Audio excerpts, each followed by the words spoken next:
ध्यान से समझेंगे। आज के क्लास में क्या है, दहन और ज्वाला रीडिंग है। दहन के बारे में हम लोग सबसे पहले समझ लेंगे दहन क्या होता है, ठीक है। तो आज हमारा चैप्टर भी खत्म हो रहा है और आज के बाद जो 1-2 दिन का क्लास चलेगा वो खाली क्वेश्चन आंसर चलेगा। कौन कौन सा क्वेश्चन पूछेगा, जो क्वेश्चन आपका हो जाएगा। देखिए एक क्वेश्चन था ये आपसे नहीं बनने वाला था, ये हम इसका आंसर दे दिए, बाकी का आपको HW के रूप में रहेगा जो बनाना होगा, ठीक है। तो सबसे पहले हम लोग समझेंगे दहन। दहन क्या होता है। तो दहन जो होता है ना, कोई भी जो पदार्थ है वो अगर ऑक्सीजन की उपस्थिति में अगर जलेगा, ठीक है। देखो जलने के लिए कोई पदार्थ बिना ऑक्सीजन तो वो नहीं जलेगा। कोई भी पदार्थ को आप जला दो, अगर ऑक्सीजन नहीं मिलेगा वो पदार्थ नहीं जलेगा। देखना जहां धुआं होते रहता है वहां कपूर नहीं बढ़ता है, ठीक है। जब आप मंदिर में पूजा करने जाओगे, जहां धुआं खूब हो रहा है वहां कपूर जलाते रह जाओगे, माचिस मारते रह जाओगे, कपूर नहीं जलता है। लोग क्या कहता है कि देवी जी और दुर्गा जी क्या रूसल है। रूसल नहीं है, वो कार्बन डाइऑक्साइड निकल रहा है ना, जो ऑक्सीजन को वहां खत्म कर दिया है। तो जब ऑक्सीजन है ही नहीं है तो वो पदार्थ जलेगा तो नहीं जलता है। तो देखो कोई भी पदार्थ है अगर ऑक्सीजन के संपर्क में यानी ऑक्सीजन की उपस्थिति में अगर वो जल रहा है तो कोई पदार्थ जलेगा तो क्या देगा, उष्मा और प्रकाश उत्पन्न करता है। उसे हम क्या कहते हैं, जलने की जो इस क्रिया है ना, इसी क्रिया को क्या कहा जाता है, दहन कहा जाता है। जैसे कार्बन यानी कोयला को आप ऑक्सीजन की उपस्थिति में जलाओगे, क्या बनेगा, कार्बन डाइऑक्साइड, फिर क्या देगा, उष्मा और प्रकाश देगा। आ रहा है बात समझ में। दहन के लिए आवश्यक शर्त क्या क्या होना चाहिए दहन के लिए। तो दहन होने के लिए सबसे पहले तो दहनशील पदार्थ होना चाहिए। आप दहन कर रहे हो, आप किसी चीज को जला रहे हो, दहनशील पदार्थ ये नहीं हो, जलेगा। हम थोड़ा ईटा दे दे जलाने के लिए, ईटा को जलाओ, जल जाएगा ईटा जी। पत्थर दे देंगे, जला दोगे नहीं। तो वो दहनशील पदार्थ होना चाहिए तभी तो जलेगा। कोई जलने वाला पदार्थ है ये नहीं, हम दे दे के जलाओ, जलेगा वो नहीं जलेगा। दूसरा है कि दहन के पोषक पदार्थ की उपस्थिति होना चाहिए, यानी दहन होने के लिए पोषक पदार्थ क्या है, यानी ऑक्सीजन। जलने के लिए किसकी उपस्थिति होनी चाहिए, ऑक्सीजन की, यानी उसकी पोषक पदार्थ की। तीसरा ज्वलन ताप की प्राप्ति। पता है जो दहनशील भी पदार्थ है ना कभी कभी नहीं जलता है। जैसे तुमको हम लकड़ी का एक बोटा दे दे, बहुत मोटा है, वो सलाई दे दे, कहीं सलाई से बुआ जला दो, जल जाएगा। क्योंकि उस बोटा को जितना ज्वलन ताप चाहिए ना उतना ज्वलन ताप कौन नहीं दे रहा है, माचिस नहीं दे रहा है, इसीलिए वो नहीं जलेगा।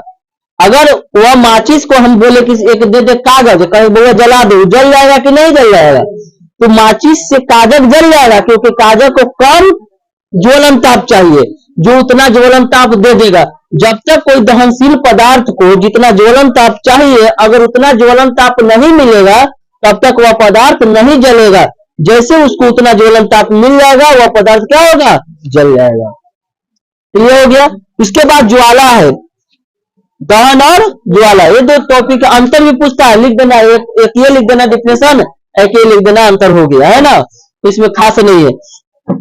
ज्वाला क्या है कि दहन के फलस्वरूप अगर दहन हो रहा है, ऊपर जल रहा है कोई पदार्थ, तो एक लौ के साथ जलता है, पीला या लाल लौ के साथ, पीला रंग का एवं लाल रंग के लौ के साथ। वो लौ मतलब जानते हो ना, फ्लेम जी, जब मोमबत्ती जलता है तो फिर लौ निकलता है, तो वही लौ को हम क्या कहते हैं, ज्वाला कहते हैं। अरे बात समझ में, दहन समझ में आ गया।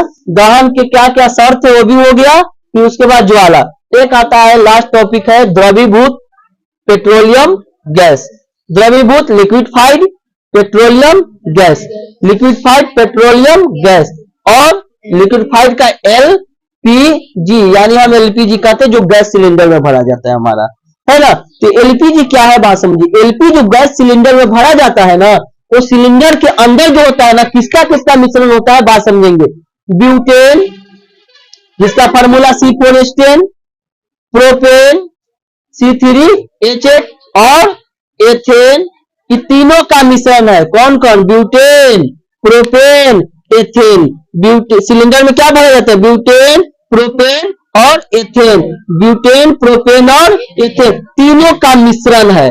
LPG क्या है, तीनों का मिश्रण है। लेकिन इसका मुख्य जो अवयव है ना, अगर पूछेगा कि LPG का मुख्य अवयव क्या है तो क्या बोलेंगे, ब्यूटेन। क्या बोलेंगे, LPG का मुख्य अवयव है ब्यूटेन। लेकिन LPG में 3 गैसों का मिश्रण है, कौन कौन, butane, ethane propane, butane, ethane, propane, तीनों का मिश्रण है कौन? एलपीजी। एलपीजी का पूरा नाम लिक्विफाइड पेट्रोलियम गैस। हिंदी में अगर बात करें तो द्रवीभूत पेट्रोलियम गैस। एक होता है सीएनजी भी होता है, कंप्रेस्ड नेचुरल गैस, वो जब आएगा हम पढ़ाएंगे, ठीक है। इसका क्या है? ब्यूटेन, प्रोपेन और एथेन जो है ना, इतना तीव्र गति से जलता है ना, यह तीव्रता से जलकर पर्याप्त उष्मा प्रदान करता है। ये तीनों गैसवा जो है ना, तीव्रता से जलता है और पर्याप्त मात्रा में उष्मा प्रदान करता है, इसीलिए तो हम इसका उपयोग खाना बनाने में करते हैं। और यह एक प्रकार का अच्छा क्या है? ईंधन है। आगे बात समझ में? द्रवीभूत पेट्रोलियम गैस क्या है? यह ब्यूटेन, एथेन और प्रोपेन का यह एक मिश्रण है। इसका मुख्य अवयव ब्यूटेन होता है। यह इतना अच्छा तीव्र गति से जलता है कि तुरंत यह उष्मा प्रदान करने लगता है, इसीलिए हम इसका उपयोग करते हैं खाना बनाने के रूप में किया जाता है या ईंधन के रूप में करते हैं। कोई दिक्कत? चलिए आज हमारा ये टॉपिक यहाँ पर खत्म हो गया। अब हम लोग करेंगे पाठ के सभी महत्वपूर्ण प्रश्नों का संग्रह, है ना। कुछ कुछ महत्वपूर्ण प्रश्न इससे ज्यादा नहीं पूछता एग्जाम में, है ना। हम वो क्वेश्चन करवाएंगे आपको लिख के आंसर, जो क्वेश्चन हम नोट्स में नहीं पढ़वाए हैं, ठीक है। जो क्वेश्चन नोट्स में पढ़वा दिए हैं वो सिर्फ क्वेश्चन लिख देंगे, आपको उसका आंसर लिख लेना है ना। तो ये कुछ कुछ ऐसे भी है जो आपको नोट्स में ना पढ़ाए होंगे, छूट जाता है। कैसे छूटता है? अगर हम भारतीय भवन के बुक लेकर चल रहे हैं तो कुछ एनसीईआरटी का प्रश्न छूट जाएगा। एनसीईआरटी का अगर बुक लेकर चल रहे हैं तो कुछ भारतीय भवन का भी प्रश्न छूट जाएगा। किताबों का बहुत संग्रह है, कुछ कुछ ऐसे प्रश्न जो आपको छूट जाएगा, ठीक है। ये हम पढ़ाए हुए हैं, संतुलित करने के लिए बताया वही चीज यहाँ पर, लेकिन एक नहीं बताए थे। तो बात समझिएगा, वायु में जलाने से पहले जब हम हवा में किसी पदार्थ को जलाते, किसी पदार्थ को, मैग्नीशियम के रिबन को साफ क्यों किया जाता है? यानी मैग्नीशियम के जो रिबन है ना, रिबन मतलब माथा में बांधने वाला रिबन मत समझना, रिबन मतलब मैग्नीशियम का रिबन एक पट्टी होता है ना।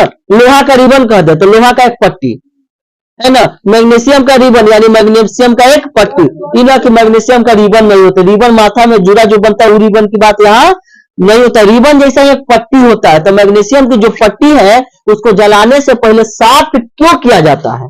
क्वेश्चन यहाँ है ना।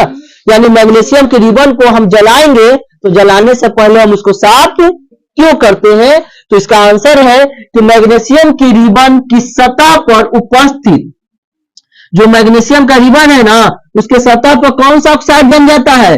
Magnesium oxide. पता है अगर मैग्नीशियम का रिबन है, मैग्नीशियम है, तो हवा के जब संपर्क में आएगा तो ऑक्साइड, हवा जैसे ही ऑक्सीजन उस पर पड़ा तो हवा के संपर्क में आया, जलवाष्प में पड़ा तो ऑक्साइडे के पर जमाएगा, तो मैग्नीशियम पर जला तो मैग्नीशियम ऑक्साइड। अगर लोहा पर लग रहा है तो लोहा ऑक्साइड या आयरन ऑक्साइड हम बोल सकते हैं।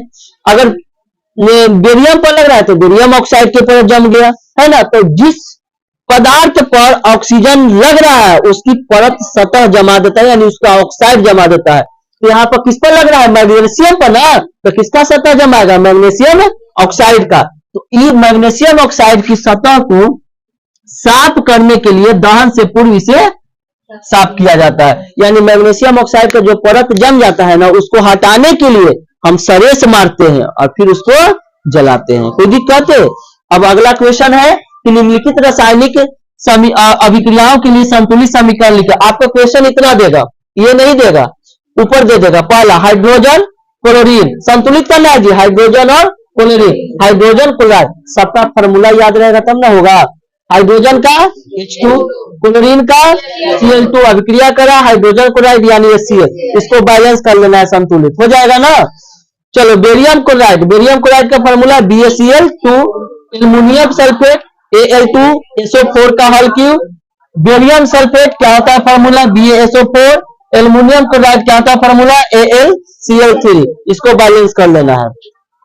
सोडियम क्या होता है? Na, जल का H2O क्या बनाया? NaOH प्लस H2, इसको बैलेंस करना है, हो जाएगा। तो आपको क्वेश्चन सिर्फ पूछेगा रेड में हम जो लिखे हैं ना O वाला, बाकी आपको फॉर्मूला लिखना है और उसको बैलेंस करना है, एग्जाम में से पूछे जाते हैं। ठीक है, समझ में आ गया? चलो सेव कर दो।